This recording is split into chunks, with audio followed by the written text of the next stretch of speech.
Compound interest पर एक धनराशि 2 साल में कितना 6600 और 3 साल में 7920 हो जाती है। तो आपसे पूछा है ओरिजिनल प्रिंसिपल क्या है, ठीक है ना। ऑप्शन बहुत दूर दूर है, देखो मैं इस सवाल को अप्रॉक्सी कर लूंगा। अगर 2 साल में पैसा 6600 हो गया तो 2 साल पहले 6600 से कम रहा होगा ना काफी, तो ये तो आंसर है नहीं, आंसर या ए है या बी है या सी है। भाई मान लो कोई प्रिंसिपल है पी, ठीक है बच्चे, ये प्रिंसिपल 2 साल में कितना हो जाता है 6600 रुपए, और ये प्रिंसिपल 3 साल में कितना हो जाता है 7920, ठीक है भाई। यानी कि मैं ये कह सकता हूं कि ये यही 6600 रुपए अगले 1 साल में 7920 बन गए। कोई डाउट है कि जो 2 साल बाद अमाउंट है वो आगे के लिए प्रिंसिपल है, यही 6600 रुपए 1 साल बाद क्या हो गए 7920 बन गए। कोई तकलीफ है नहीं।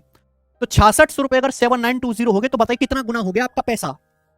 अगर 6600 रुपए 7920 हो गए तो मुझे बताइए आपका पैसा कितने गुना होगा। 66 एकम 66 13, 66 दूनी 132, यानी कि 1.2 गुना।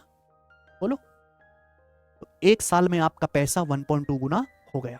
अगर 1 साल में आपका पैसा 1.2 गुना हुआ है तो 2 साल में कितना हो गया 1.2 का स्क्वायर हुआ होगा।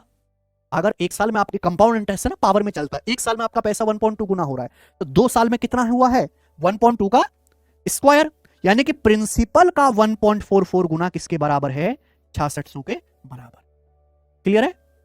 और यहां से आप प्रिंसिपल की वैल्यू आसानी से निकाल सकते हो। हालांकि ऑप्शन से भी पता चलेगा 1.44 गुना होने का मतलब 44% बढ़ गया। अगर कोई संख्या 1.44 गुना हो गई है इसका मतलब 44% बढ़ गई है। 1.44 गुना मतलब 144%, 100% 144% हो गया, तो 44% बढ़ गया। तो ऐसा आंसर होगा जिसको 44% बढ़ाने पर 6600 आ जाए। ये 5500 है। 5500 को अगर आप 44% का 40% ही बढ़ाओ तो 6600 से बड़ा हो जाएगा।